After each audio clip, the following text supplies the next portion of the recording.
Buenas noches, nuevamente les damos la bienvenida al segundo coloquio sobre pueblos indígenas, autodeterminación y justicia.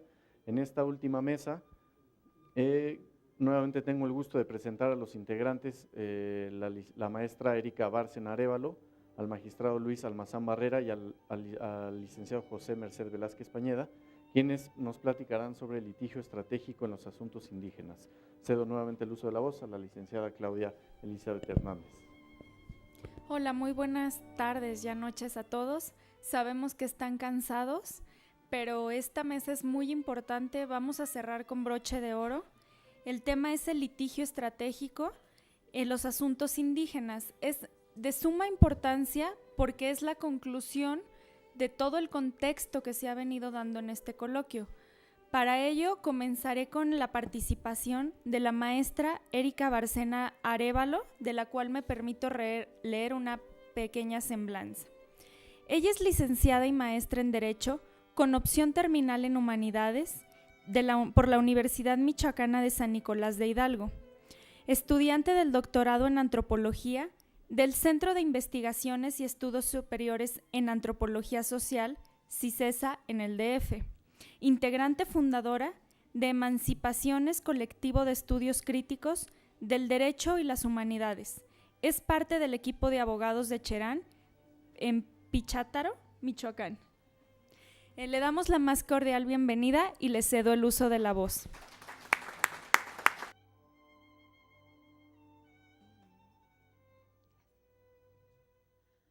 Bueno, buenas.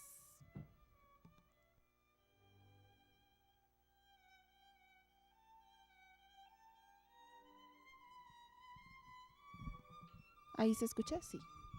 Bueno, buenas noches a todas y a todos. Muchas gracias por su presencia. Igualmente agradezco mucho a los organizadores de este evento por la invitación. En esta ocasión yo vengo, como se comentaba, pues representando al colectivo Emancipaciones, que es el colectivo al que yo pertenezco, y donde pues hemos estado participando en el acompañamiento jurídico, primero de la comunidad de Cherán y ahora de la comunidad de Pichátaro, ambas comunidades de el pueblo purépecha en el estado de Michoacán. Y bueno, en mi participación quisiera explicarles un poco qué es el colectivo, de dónde viene, cómo ha sido nuestra participación en el acompañamiento jurídico, más o menos desde qué perspectivas y desde qué posiciones lo hacemos. Bueno, el colectivo Emancipaciones surge en el 2010, primero como un seminario académico en el marco de la maestría en Derecho con opción terminal en Humanidades del posgrado de Derecho de la Universidad Michoacana. Todos somos michoacanos. El objetivo del seminario pues era el estudio de perspectivas críticas e interdisciplinarias del derecho. En 2012, ya fuera de la universidad, nos constituimos como colectivo. Y en este contexto, pues nosotros no somos propiamente una ONG de derechos humanos, sino que somos un grupo de jóvenes que tenemos un compromiso político, un compromiso político con la lucha de los pueblos indígenas. Nosotros, de hecho, no nos dedicamos exclusivamente al acompañamiento jurídico. Eso es algo que hacemos pues por compromiso político, social. Nosotros principalmente en su mayoría el colectivo pues somos estudiantes de posgrado o estamos pues insertos o tratando de insertarnos también en la academia. En 2011 como colectivo nos involucramos en el movimiento de Cherán frente a la necesidad urgente de recurrir ante los tribunales electorales el Acuerdo General del Instituto Electoral de Michoacán, del cual más adelante les voy a hablar, que negaba a la comunidad el ejercicio efectivo de su derecho a la libre determinación. Aquí es muy importante resaltar que, como ya se ha señalado en alguna mesa, a los estudiantes de derecho no nos enseñan derechos indígenas, evidentemente tampoco nos enseñan los sistemas normativos indígenas, por lo tanto, pues de pronto existe una carencia de abogados, ¿no?, que estén comprometidos con las luchas. Y bueno, pues en ese sentido nosotros nos sumamos también tanto a las luchas como pues al resto de los compañeros abogados que estamos pues comprometidos, ¿no? En el colectivo particularmente no hemos hablado o no pensamos que lo que nosotros hacemos es propiamente un litigio estratégico. Nosotros lo hemos visto más bien como el derecho visto desde una perspectiva crítica y usado desde abajo. Y me voy a permitir explicar muy brevemente un poco a qué nos referimos. Como les comentaba, el colectivo surge principalmente pues en un contexto académico.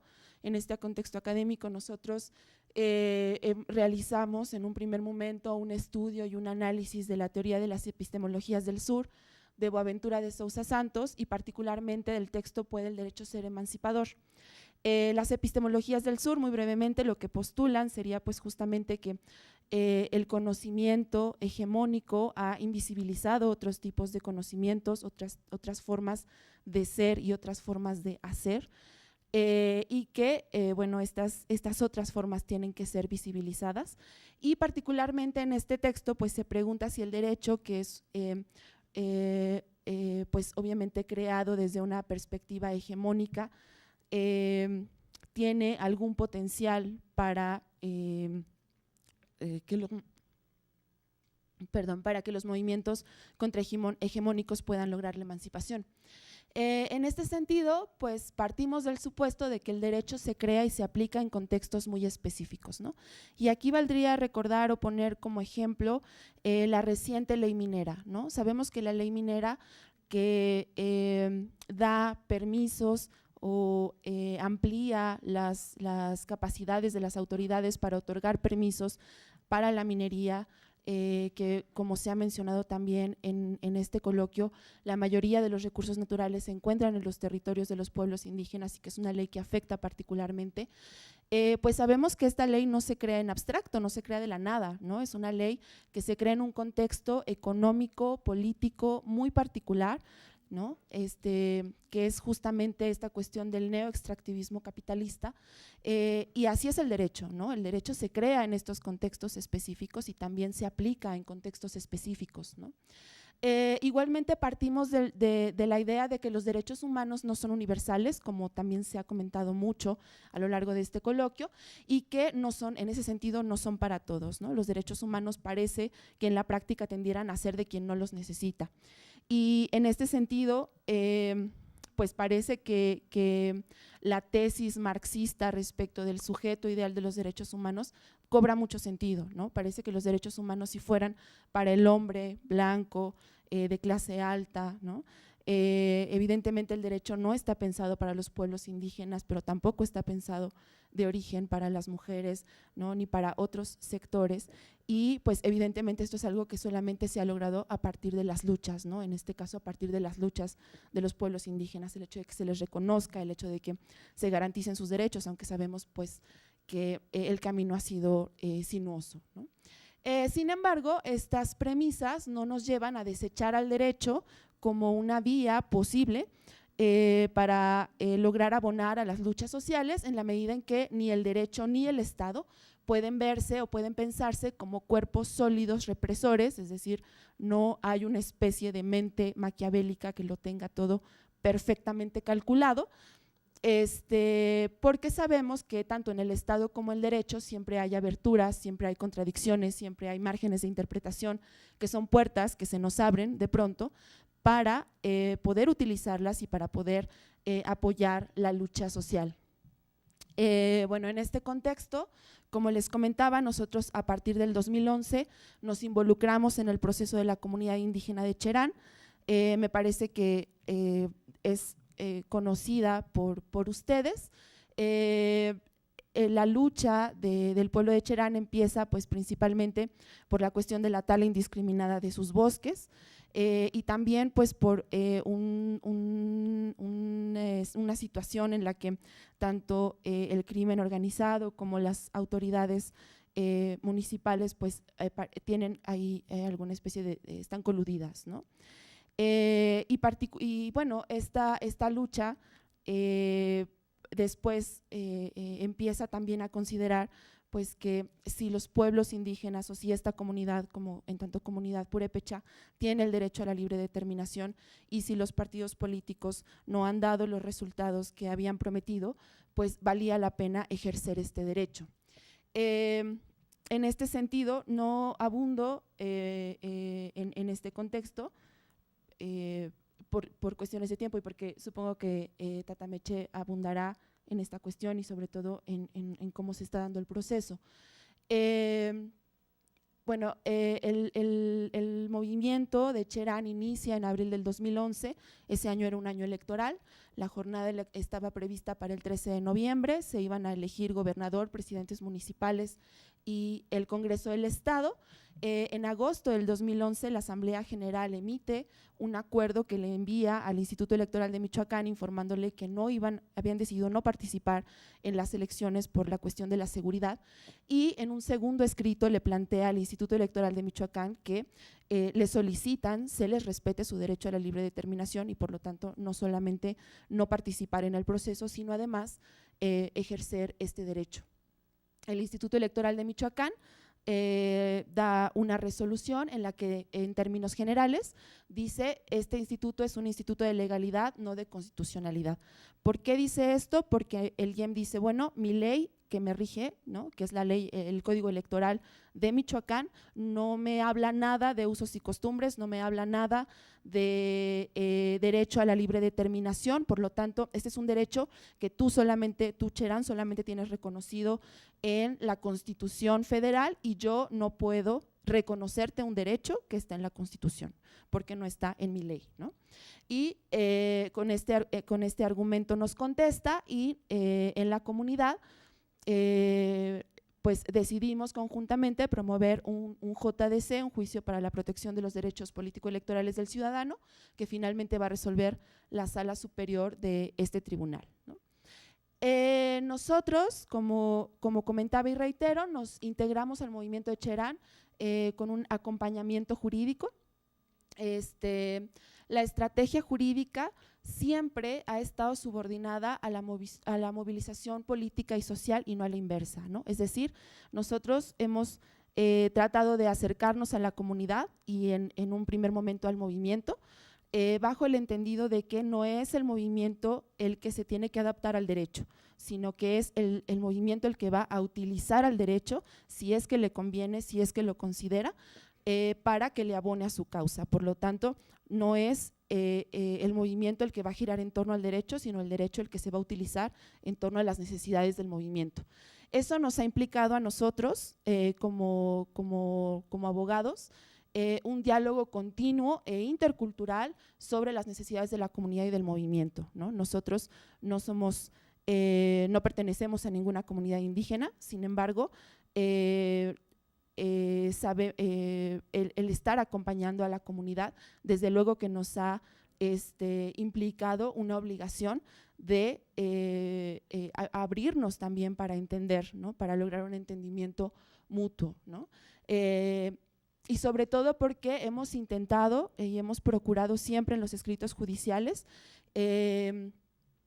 incluir tanto las palabras como las ideas de la comunidad en los escritos judiciales. Es decir, que estos escritos no sean escritos meramente técnicos que están reproduciendo artículos, jurisprudencias, etcétera, sino que en la medida de lo posible plasmen también las ideas y los argumentos que se generan dentro de la propia comunidad y que se generan en sus propias reflexiones y a partir, evidentemente, de su propia historia y de su propia cosmovisión. Igualmente ha implicado una imaginación argumentativa y imaginación también para la generación conjunta de estrategias que vayan destinadas tanto a promover como para ejecutar las sentencias, y esto lo voy a explicar un poco más adelante. Parte de la estrategia fue, bueno, frente a este acuerdo general del IEM, evidentemente teníamos que impugnarlo porque no nos estaba reconociendo un derecho con un argumento que además pues era absurdo. Pues se tienen primero dos opciones, ¿no? Podíamos haber promovido en el Tribunal Electoral del Estado, pero también podíamos haber promovido este JDC ante el Tribunal Federal. Y decidimos hacerlo ante el Tribunal Federal precisamente porque entendemos que la lucha no se centra en el terreno jurídico y va acompañado de otras muchas cuestiones. Entonces, para la comunidad y para el movimiento en ese momento también era importante que hubiera una visibilidad creciente del proceso, ¿no? Que el resto del Estado y del país se enteraran de lo que estaba sucediendo en Cherán, y una forma de contribuir a esa situación era precisamente no irnos a un tribunal local, sino irnos hasta un tribunal federal, con la intención además de que evidentemente se sentara un precedente. Igualmente, ya en sesiones anteriores se ha mencionado cómo la Corte Interamericana se ha preocupado por acercarse a los pueblos indígenas para conocer el contexto de los asuntos que conoce, y en ese sentido nosotros también lo hemos planteado como estrategia junto con la comunidad, ¿no? Ya una vez que se ha presentado la demanda, y además insisto de que los escritos judiciales pretenden incluir las ideas y los argumentos que vienen de la propia comunidad, pues en un momento posterior que sea la comunidad la que también busque un acercamiento con los tribunales y que de viva voz las comuneras y los comuneros le expliquen a los juzgadores cuál es el contexto social que se está viviendo en su comunidad, ¿no? Bueno, la sentencia, como todos ustedes saben, fue una sentencia favorable. No voy a abundar en ella porque seguramente ustedes la conocen. Es una sentencia que finalmente reconoce el derecho a la libre determinación y lo reconoce para el efecto de que no solamente se hagan elecciones, por usos y costumbres, sino también que haya una estructura de gobierno tradicional. Bueno, son imágenes del día de la jornada electoral en 2013, que en Cherán no hubo elecciones. Posteriormente, una vez que la Sala Superior había emitido la sentencia, en una ocasión, cuando junto con la Coordinación General del movimiento en ese momento, nos acercamos al Congreso del Estado, nos damos cuenta de que están a punto de hacer una reforma constitucional a la Constitución de Michoacán en materia de derechos indígenas. Cabe mencionar que la Constitución de Michoacán no se había reformado para respetar lo señalado por el artículo 2º, que fue reformado en 2001, perdón. Entonces, se hace esta reforma, acaba a unos días después de salir la sentencia del Tribunal Electoral, y esta reforma vuelve a omitir tanto gobiernos tradicionales como elecciones por usos y costumbres. Entonces, en ese momento se considera con la Coordinación General que esa reforma se tiene que impugnar, y igualmente ya una vez que se conforma el Consejo de Gobierno, el Consejo Mayor de Gobierno Comunal, pues se decide también impugnarla, ¿no? Por cuestiones de tiempo no voy a entrar a mucho detalle en la cuestión de la controversia constitucional. En términos generales, la sentencia fue favorable. Se habló de que, bueno, Cherán tenía una doble calidad, es un municipio, pero a la vez es una comunidad indígena. Por lo tanto, se habla de un municipio indígena y se habla de las atribuciones del municipio indígena. Y principalmente esta es una sentencia que va a reconocer el derecho a la consulta previa, libre e informada, en tratándose también de actos legislativos. Como efecto de la sentencia, logramos que en la reforma al Código Electoral de Michoacán se contemplaran finalmente los gobiernos y elecciones conforme a usos y costumbres, y también logramos que en la reciente Ley de Participación Ciudadana del Estado de Michoacán, que se acaba de aprobar hace unos meses, se reconociera el derecho a la consulta previa, libre e informada de los pueblos indígenas, y además que la reforma tenga efectos vinculantes, que este es un precedente no solo a nivel nacional, sino a nivel internacional. Hay una discusión muy grande respecto a los efectos de la consulta. Por lo general se dice que la consulta no tiene efectos vinculantes, y bueno, en Michoacán, a partir de esta sentencia de la controversia, pues se ha logrado, ¿no? Y finalmente, no quisiera dejar de mencionar que recientemente estamos acompañando también la lucha de la comunidad purépecha de San Francisco Pichátaro. Ya en la mañana uno de los compañeros explicó cuál era un poco la situación. En este caso, Pichátaro es una tenencia municipal, no se trata de una cabecera municipal como es Cherán. Pertenece al municipio de Tingambato, sin embargo es una tenencia muy grande porque aproximadamente Pichátaro cuenta con 7,000 habitantes y la cabecera municipal un aproximado de 9,000, entonces son más o menos de las mismas dimensiones. Y también ha existido esta cuestión de otorgar arbitrariamente o distribuir arbitrariamente el presupuesto que el Estado le otorga a el municipio, ¿no? Y en esta arbitrariedad, pues la comunidad de Pichátaro ha sufrido justamente la falta de presupuesto y ahora, pues en esta preocupación hemos iniciado también una causa legal donde estamos planteando que para el ejercicio efectivo del derecho a la libre determinación se requiere también autonomía para administrar conforme a los usos y costumbres de la comunidad el presupuesto, ¿no?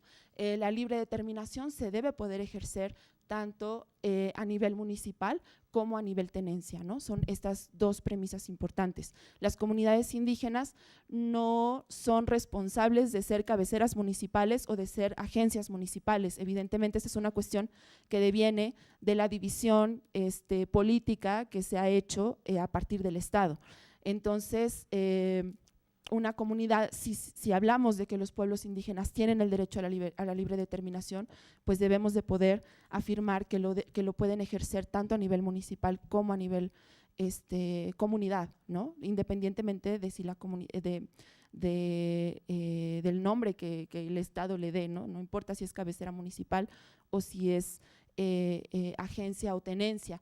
Y evidentemente el hecho de que la libre determinación no se constriñe a términos políticos, ¿no? También los términos económicos son importantes porque justamente de un ejercicio libre de este presupuesto y autónomo se puede derivar un desarrollo pleno de las propias culturas indígenas, ¿no? Y bueno, y un desarrollo de las finalidades que en sí mismas tiene el derecho a la libre determinación, ¿no?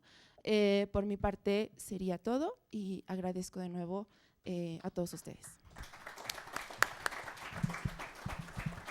Maestra Erika, agradecemos su valiosa participación en este coloquio, en donde nos hace el señalamiento de hacer visible las situaciones en los pueblos originarios.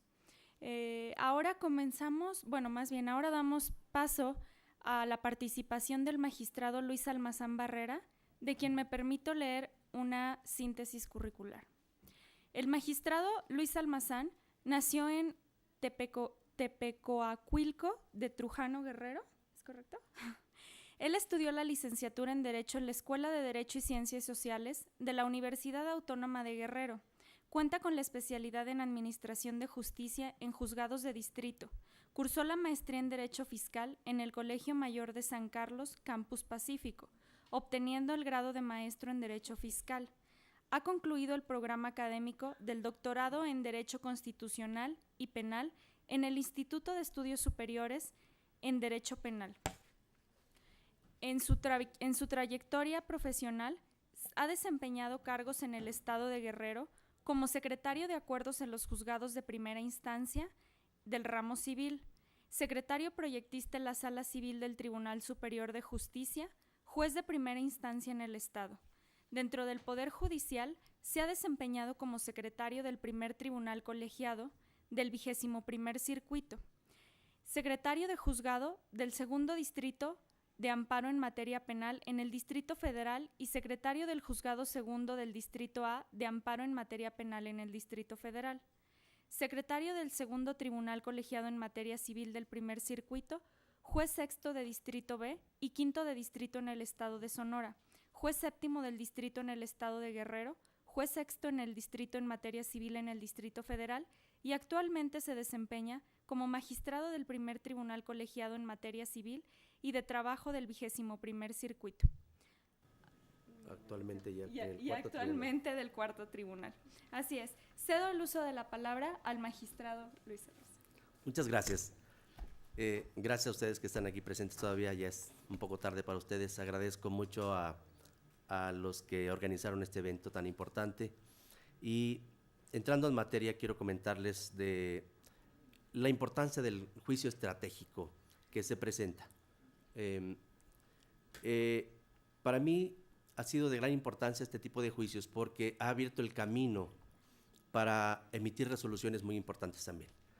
El litigio estratégico no va únicamente dirigido a defender a una persona muchas veces, sino más bien está dirigido a la defensa de derechos humanos de comunidades. Y me tocó la experiencia de un asunto se le denomina el caso Mininuma, que les quiero comentar más adelante. ¿Qué es lo que pasaba anteriormente, antes de la reforma de la Constitución, que fue en el mes de junio del 2011? Casi no se presentaban este tipo de juicios.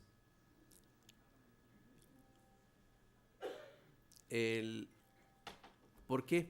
Porque se pensaba que las demandas que se tenían que presentar ante los juzgados y tribunales no procedían.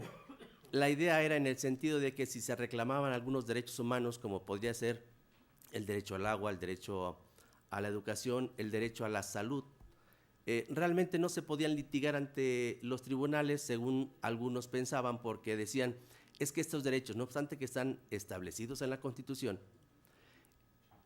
solamente se van a obtener hasta que los gobiernos determinen en su presupuesto cuándo corresponde establecer un centro de salud, cuándo una escuela y en qué lugar. Entonces, decían, es que son derechos programáticos que corresponden en todo caso al gobierno determinar el momento, el lugar donde se van a establecer.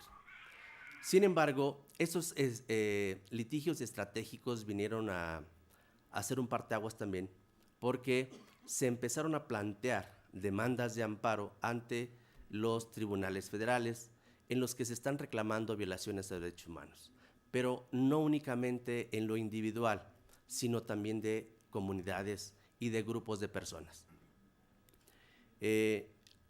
Esto ha provocado precisamente a través de organizaciones civiles y organizaciones no gubernamentales que defienden los derechos humanos, que presenten sus demandas, como lo acaba de comentar la maestra, presenten sus demandas de aspectos de alguna manera novedosos. Novedosos en el sentido de decir, bueno, puede resultar que en lo particular alguien ya haya tramitado un amparo solicitando el que se le otorgue un medicamento a una persona porque lo necesita, porque el gobierno no se lo da o porque el ISSSTE o el Seguro Social no lo tiene y lo obligan a que se lo proporcionen. Pero el litigio estratégico va más allá, va abriendo camino para la protección de derechos humanos de comunidades o de grupos, principalmente los que se consideran más vulnerables.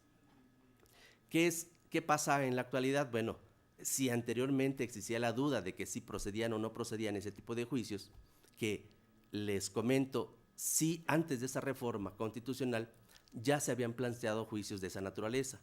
Con mayor razón ahora que con la reforma constitucional se está determinando que todos los individuos tienen y se debe de respetar sus derechos humanos, ¿sí? Esa reforma, como les decía, fue en el mes de junio de 2011, tanto en derechos humanos como también en la parte relativa al juicio de amparo, donde también ya se establece un cambio para efecto de que sean admitidas las demandas donde se están reclamando sus derechos humanos para su protección. Con esto, esos planteamientos de los juicios, litigios estratégicos ha permitido entonces un mayor número de demandas, donde actualmente también ya los tribunales, los juzgados están admitiendo. Posiblemente antes había esa resistencia a admitir demandas de esta naturaleza. Con la reforma ya no existe duda. Con la reforma es posible presentar ese tipo de demandas. ¿Quiénes han impulsado, les decía esto? Normalmente las organizaciones civiles, organizaciones también no gubernamentales, de Protección de Derechos Humanos. Un caso les quiero comentar por la situación muy particular, porque me tocó como juzgador conocer de este asunto. Una población de indígenas mixtecos que corresponde al municipio de Metlatónoc, que ustedes han escuchado, es uno de los municipios más pobres a nivel tanto de la República Mexicana como de otros países. En ese municipio está la comunidad de Mininuma, un pequeño poblado en la montaña de Guerrero. Ellos, asesorados por un centro de derechos humanos de la montaña, que es la Chillonoyan, presentaron este litigio estratégico donde reclamaron el derecho de acceso a la salud. Inicialmente ellos lo que hicieron es presentar solicitudes al gobierno del estado a través de la Secretaría de Salud Estatal para que se les estableciera un centro de salud. Ellos lo plantearon de esa manera, un centro de salud en su comunidad, porque habían tenido problemas, como todas las demás comunidades, de enfermedades de sus esposas, de los señores, pero principalmente los niños que por no recibir atención médica fallecían. Entonces, lo que hacen es presentar su solicitud, sin embargo, le rechazan, no les permiten llevar a cabo eso, argumentando situaciones de presupuesto, y no obstante eso, agotaron los recursos legales que se establecen en la ley para efecto de revocar esa determinación. Aún así, la Secretaría de Salud del Estado dijo no. Una vez hecho esto, ellos presentaron su demanda de amparo en el mes de noviembre de 2007, esto es desde antes de la reforma de 2011, con mucha anterioridad, donde ellos están reclamando por una parte, la nulidad de esas resoluciones que emitió el secretario de Salud, pero por otra también dice, venimos a alegar la denegación del acceso al derecho a la salud que se establece en el artículo 4 constitucional. Bien, lo que se hizo es analizar y de alguna manera advertía en mi caso de juzgador que sí procedía a admitir una demanda, aunque era novedosa esa situación de la presentación de la demanda, se estaba alegando violaciones a la Constitución y para eso era importante admitir y conocer mediante las pruebas lo que estaba pasando. Se dio el trámite correspondiente a esta demanda y una vez desahogadas las pruebas respectivas, se dictó la sentencia. Aquí la complicación que decían algunos, decían, bueno, pero el problema y lo que se manejaba anteriormente, antes de la reforma constitucional y relativa a la ley de amparo es, bueno, lo único que puedes hacer, juzgador, es dejar sin efecto esa resolución y posiblemente le digas dicta otra. Entonces, tu sentencia posiblemente no va a ser tan suficiente como para darles ese acceso, derecho a acceso a la salud.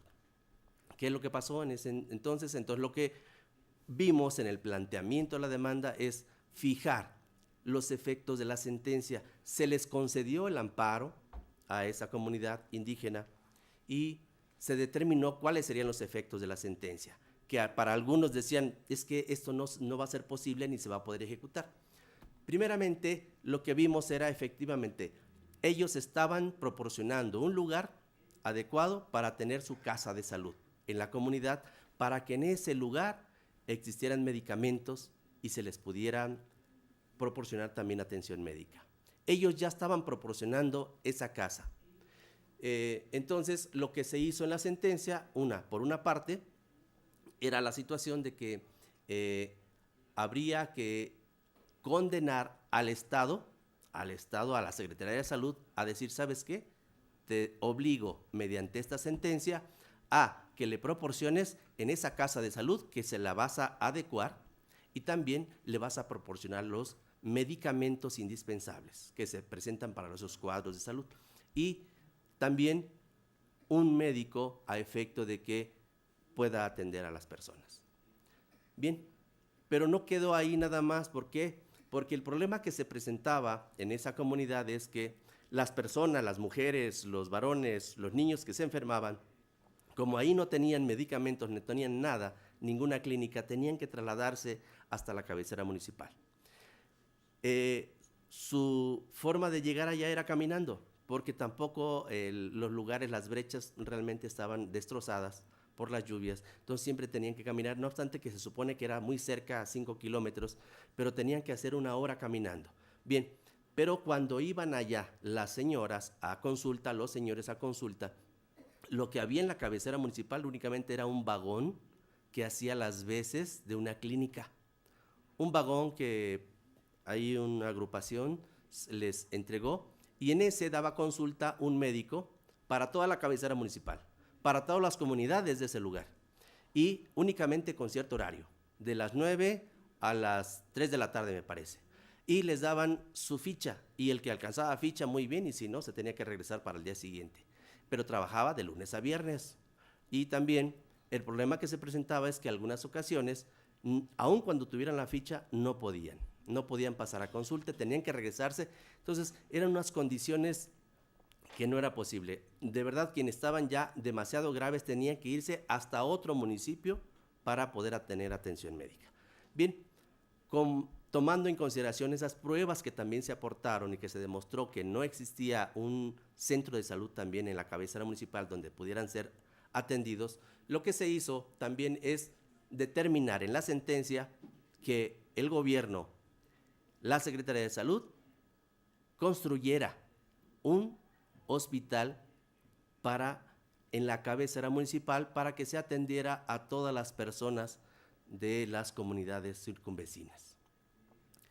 Y decían, bueno, pero esto no va a ser posible. Por supuesto no va a ser posible que se ejecutara de inmediato esta resolución. Lo que sí se hizo de inmediato, y les quiero comentar, a mí me hubiera gustado que esta resolución hubiese llegado hasta la Suprema Corte. Sin embargo, las partes que vienen siendo la comunidad, como obtuvo sentencia favorable, y el gobierno estatal, no obstante que no obtuvo una sentencia favorable, no impugnaron, no se inconformaron en contra de la resolución, sino que de inmediato la Secretaría de Salud, por lo menos en lo que es Casa de Salud, les adecuó, les instaló y les dio el medicamento correspondiente.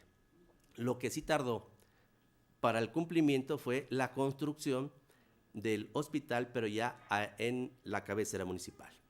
Les quiero mostrar unas fotos también donde van las personas, realmente tenían que irse caminando hasta donde tenía que ver. Esa es la casa de salud que ellos estaban proporcionando inicialmente, le denominaban clínica, su casa de salud. Dicen, miren, a nosotros aquí les damos la casa de salud, nada más den los medicamentos, proporcionen lo que corresponde y nosotros nos encargamos de todo.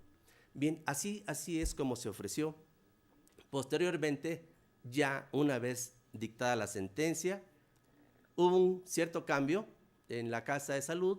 Por supuesto, no es una construcción grande, pero ya les instalaron sus medicamentos, ya estaba un médico que los estaba atendiendo.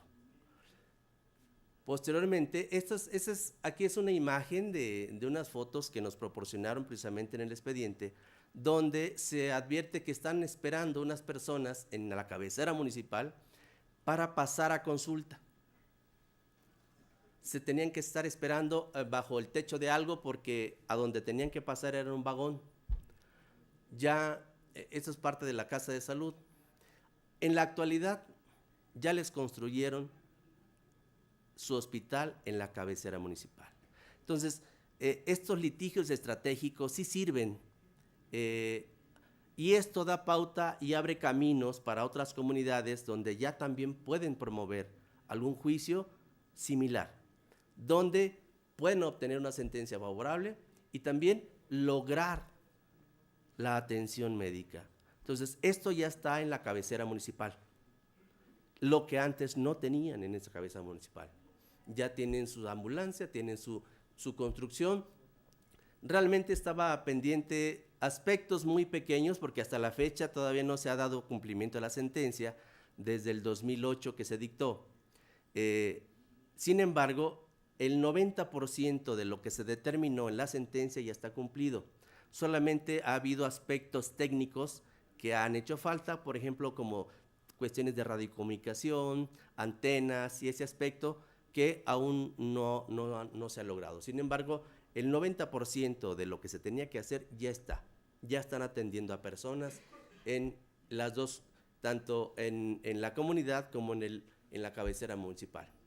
Entonces, les comentaba, es un ejemplo de que sí se puede la judicialización de este tipo de casos de reclamo de derechos humanos ante los tribunales. Por supuesto, yo siempre he dicho, bueno, es de gran importancia que las organizaciones civiles participen ayudando a las comunidades, porque normalmente la comunidad de Mininuma realmente es muy pequeña y realmente no tienen dinero como para contratar abogados, y para eso han ayudado mucho estas organizaciones, ¿sí? Es esto lo que les quiero comentar, y agradezco su atención por estarnos esperando hasta este momento. Muchas gracias.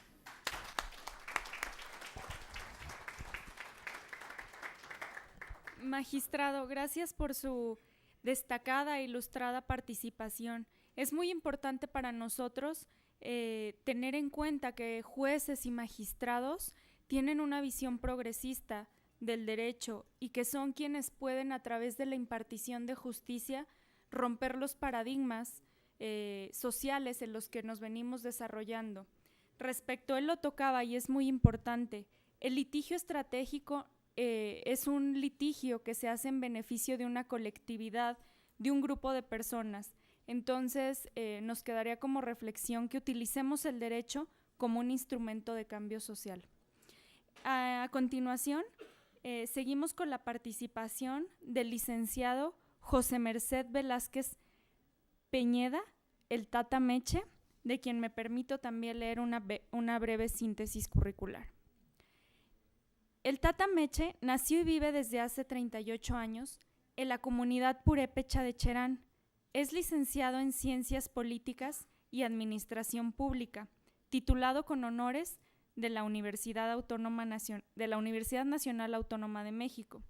Es miembro permanente del Consejo de Cargueros del Fuego Nuevo Purépecha desde el año 2001, fecha en que se celebró esta fiesta ceremonial en la comunidad de Cherán.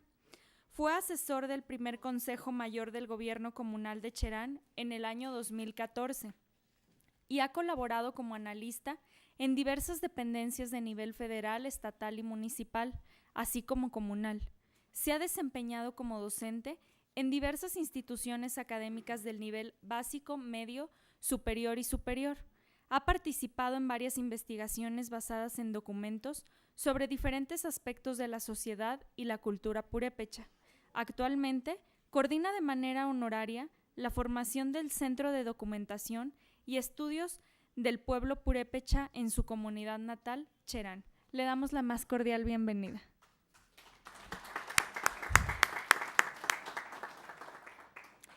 Nachuskia, Nanecha, Catatecha, Tribunal Federal Electoral. Buenas tardes, casi noches, señoras y señores que estamos reunidos en este Tribunal Federal Electoral.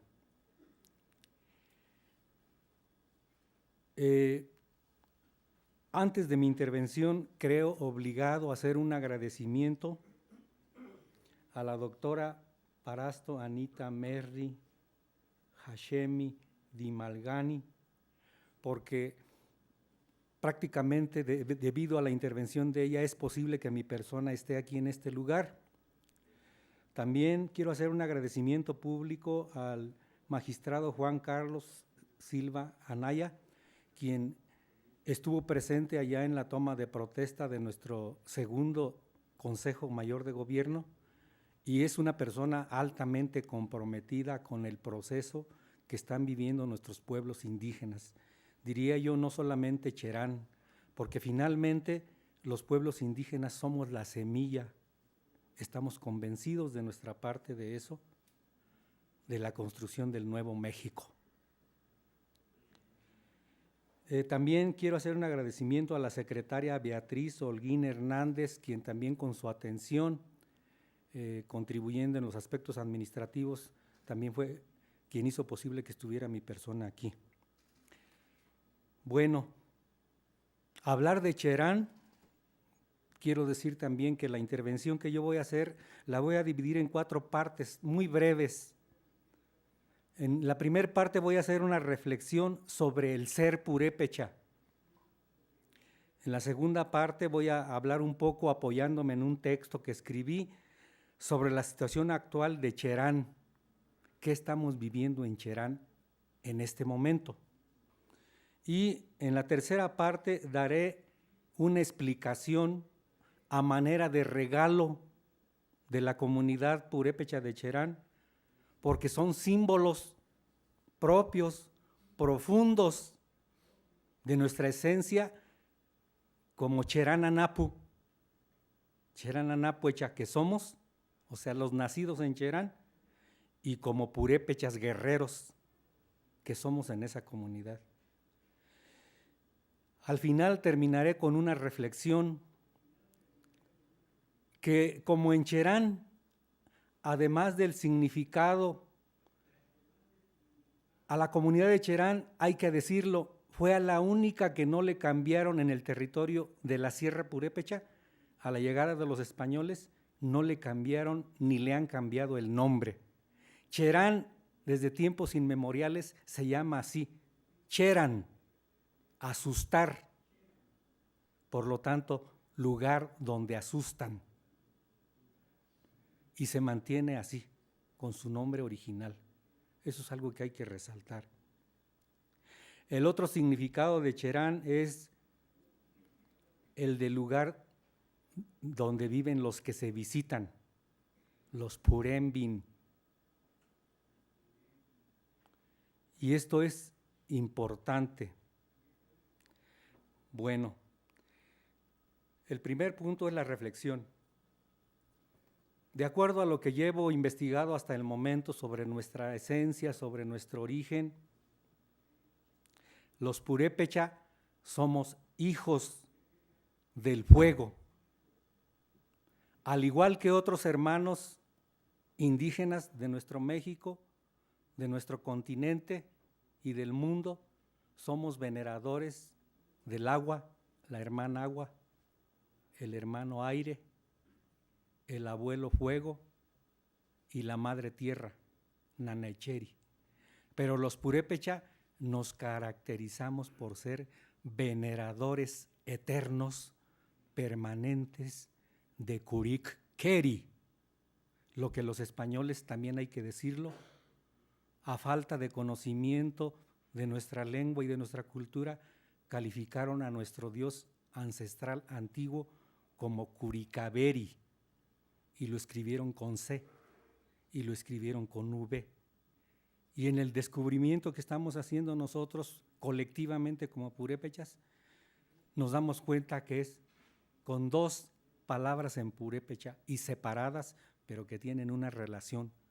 Kurikwa, fuego, y Keri, grande. Kurik Keri, el gran fuego sagrado. Esos somos los purépecha. Somos además un pueblo vivo, hay que decirlo también. Y hay que decirlo, hermanos que están representando aquí sus autoridades, la gente que tiene nuestro poder, los seres, el poder entendido comunitariamente o comunalmente y socialmente, como lo estamos recuperando nosotros. Este es el verdadero poder nuestro, el que ustedes representan, el que ustedes tienen, hermanos, autoridades que están aquí presentes. Los que se visitan, ya lo dije, por aquello de Purembeni, guerreros por excelencia, porque otro de los significados de nuestra raíz como purépechas es los Purécuti. Purécuti en nuestra lengua es guerrero, luchador, que no se vence ni se deja dominar. Y esos somos los purépechas. Y esa es parte de la esencia de lo que somos en Cherán.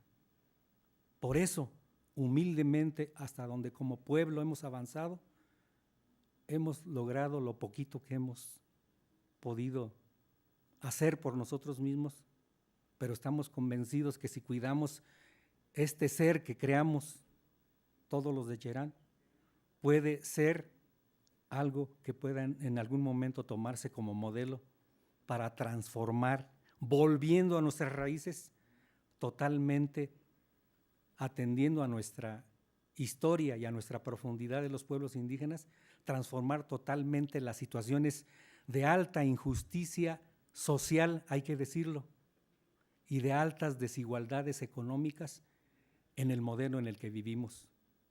Hay que decirlo, son verdades. Que no nos digan que estamos diciendo mentiras, es una realidad.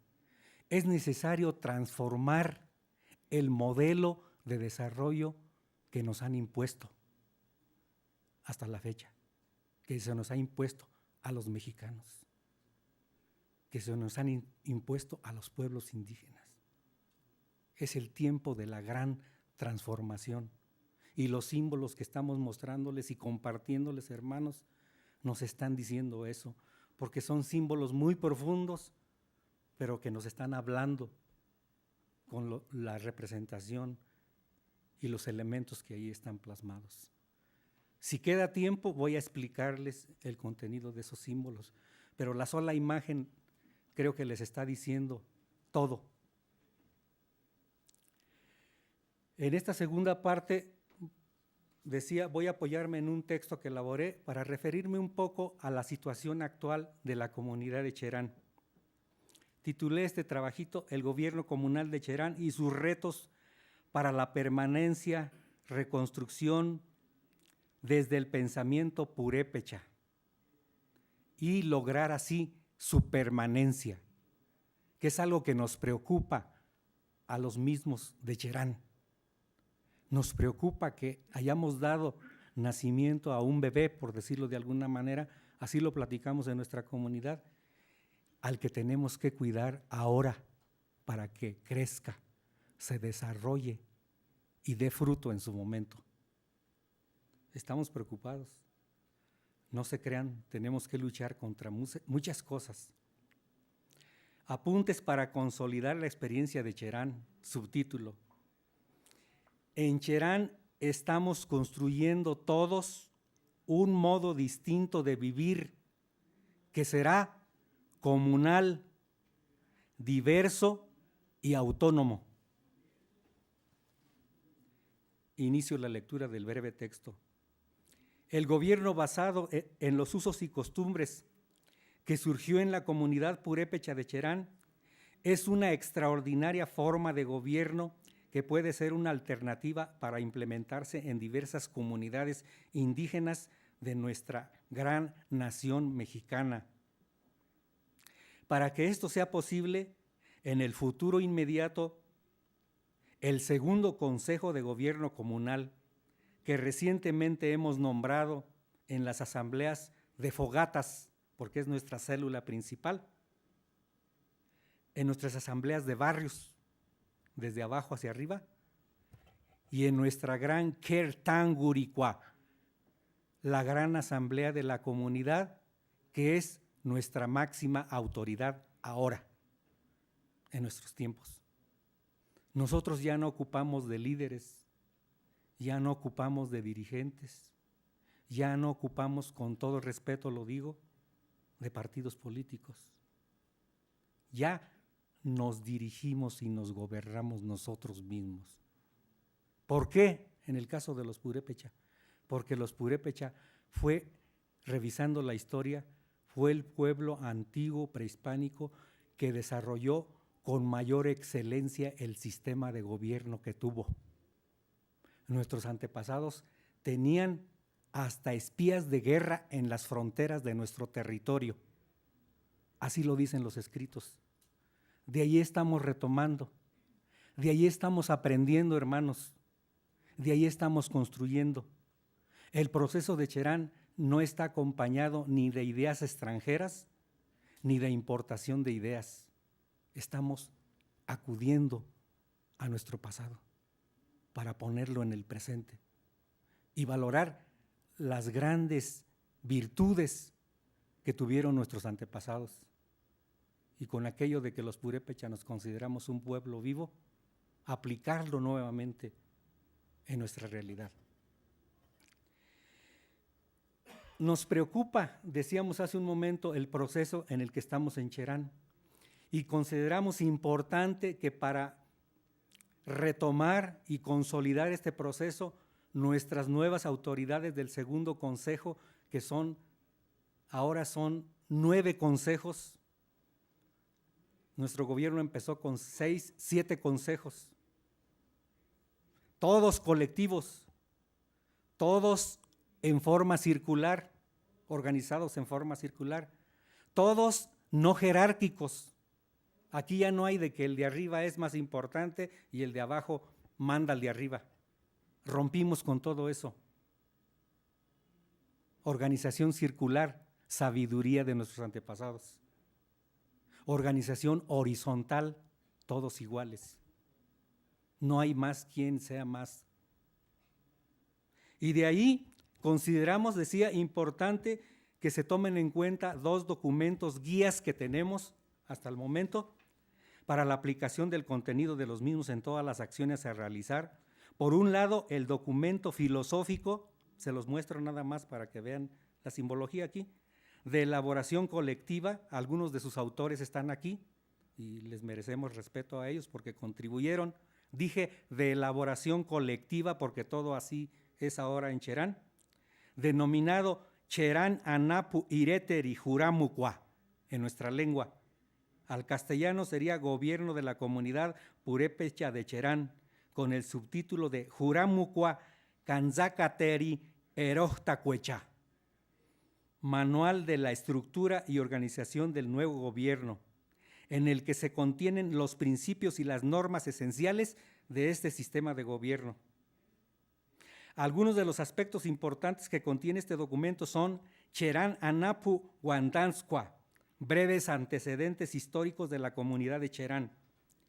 Iret Cherán Anapueri Juramu Catecha, explicación sobre el término, usos y costumbres, las instancias y procedimientos para los nombramientos, representación y toma de decisiones de la comunidad. Otro aspecto es Hangangar Peracuecha, valores morales y políticos a considerarse en los perfiles para los cargos principales. Ireteri Juramu Cuacanzacata, la estructura de gobierno de la comunidad conformada por la Ker Tanguricua, Gran Asamblea de la Comunidad. Los Ker Hangasticha, el Consejo Mayor de Gobierno Comunal, integrado por 12 personas. La Tumina Shangatacua, la Tesorería Comunal. Los Orexicuticha, el Consejo Operativo Principal. Los Orexicucuecha, los Consejos Operativos Especializados. Los Turish Juramucua o el Turish Juramucua, que es el Consejo de Administración Local, que en esta estructura recogió todo lo que teníamos antes de funciones municipales, porque Cherán, además de ser comunidad purépecha antigua y de las más grandes del territorio purépecha, además es municipio desde el año de 1861. Para nosotros es recientemente es municipio Cherán, pero es comunidad antigua purépecha y eso es lo más importante para nosotros. Después viene la Cuirip Irecuri Juramucua, el Consejo de los Asuntos Civiles.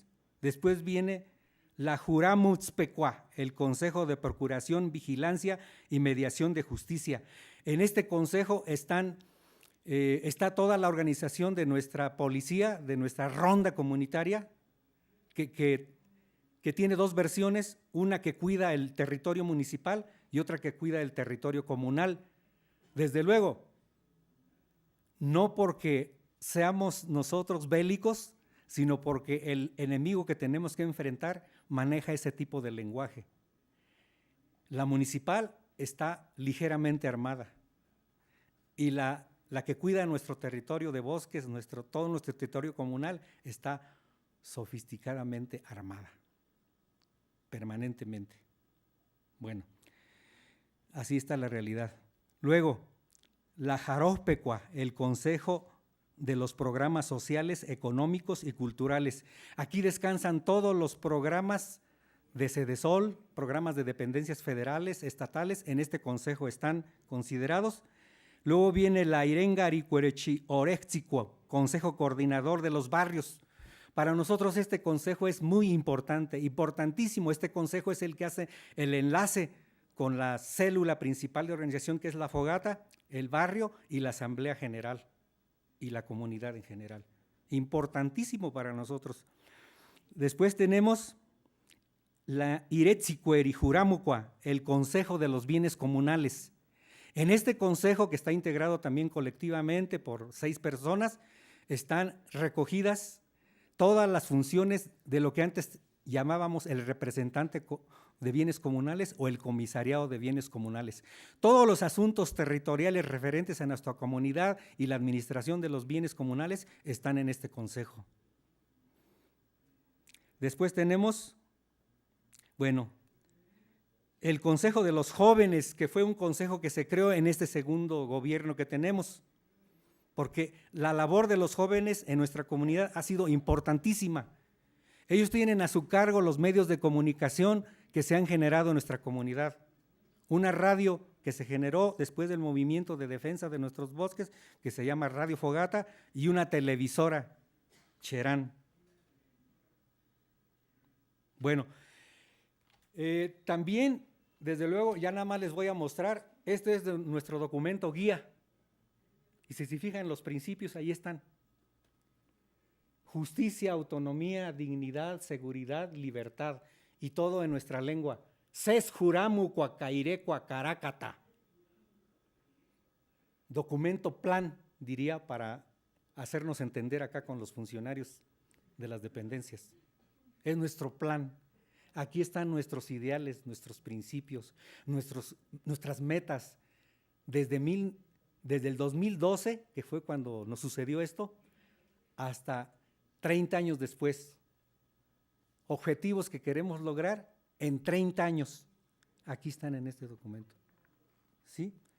Bueno, finalmente, yo creo que de manera rápida, porque yo creo que es justo que para ustedes les explique brevemente la simbología y el personaje que está ahí. O procedemos, ya les mostré el documentote, si alguien lo quiere ver antes de retirarnos, bueno, pues aquí está. Miren, la simbología que tienen ahí, ese sol hermoso para nosotros, Tatajuriata en nuestra lengua, el Señor Sol, el Padre Sol, el Señor Sol, vamos a dejarlo así. Alto, un significado muy grande. Esta simbología se generó en la comunidad de Cherán el 1 de febrero del año 2001, cuando celebramos los ceremoniales al fuego nuevo sagrado. Entonces se generó este símbolo. Rápidamente, en el centro está la esencia de Cherán. Cherán es tierra de curanderos, de médicos tradicionales, para decirlo correctamente, es decir, personas con capacidades para curar con los elementales del agua, del aire, del fuego y de la tierra, dicho en el sentido indígena. Las capacidades que tienen nuestros médicos. Hay una palabra en purépecha que en este momento ya no la voy a decir por cuestión de abreviar el tiempo. Y la otra imagen que está ahí es la de un personaje, porque Cherán no es la primera vez que se levanta. Cherán es una comunidad defensiva por excelencia. Ese personaje que ven ahí es un personaje que se levantó en la época de la Revolución Mexicana. Se levantó contra los bandoleros que llegaban a acechar. Y nosotros decimos allá, a ver fácil, decimos en purépecha, los facilchespiri, los que querían y llegaban a querer ver fácil a nuestra gente, a violar mujeres, robarse lo que teníamos, a quemar las trojes. Trojes son las construcciones de madera que teníamos antes, donde nuestra gente guardaba el maíz. Estos bandoleros llegaban y quemaban esas construcciones, acababan con todo el maíz que tenía, así nos cuentan las personas mayores no es un invento mío, lo estoy diciendo con mucho énfasis porque así me lo han contado mis mayores. Llegaban y hacían esa injusticia.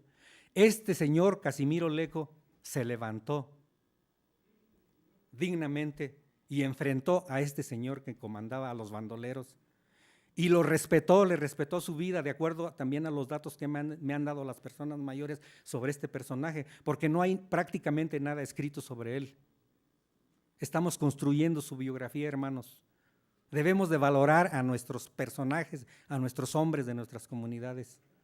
El siguiente símbolo es nuestra bandera purépecha, donde está simbolizado y representado nuestro dios ancestral Curiqueri, el gran fuego que está en el centro, en una representación de una piedra en colores blanco y negro, con una lanza en el centro que está apuntando hacia el firmamento, lo cual da cuenta de que somos un pueblo de origen divino en nuestros dioses o en nuestros seres ancestrales.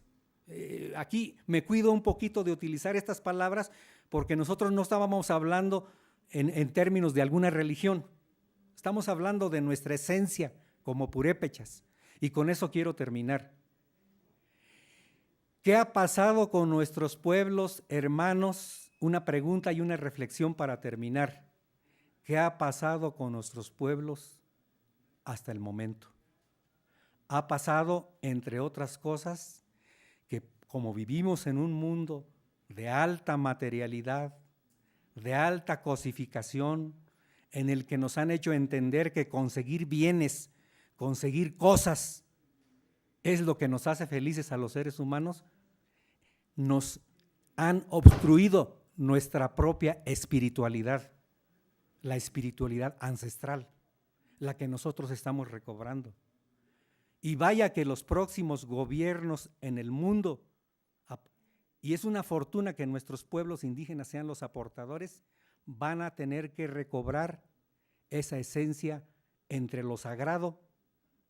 Insisto y aclaro, lo sagrado en el sentido de nuestros pueblos, no en el sentido de una religión en particular. Lo aclaro, que las religiones que llegaron a nuestro México son recientes, apenas hace poquito nos llegaron, 1500 para acá. Nuestros conocimientos son antiquísimos, ancestrales y permanentes, hermanos indígenas. Con eso termino y termino como suele hacer Tatameché cuando da las gracias por ser escuchado y por ser portador de este mensaje. Tatacurik Keri, me llamo. Tatacuerapiri, me llamo. Estoy diciendo gracias al gran fuego sagrado, gracias al Creador, a la Madre Naturaleza que nos permitió hablar y estar con ustedes. Muchas gracias a todos.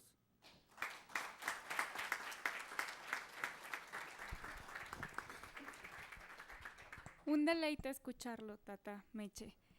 Y me viene a la mente una frase que había leído hace un tiempo que decía que el pueblo que no lucha por su derecho no merece tenerlo. Y ustedes hoy están aquí aprendiendo, luchando, alzando la voz, haciéndose presentes en este coloquio que solo es el inicio de un gran trabajo que nos espera en conjunto como sociedad.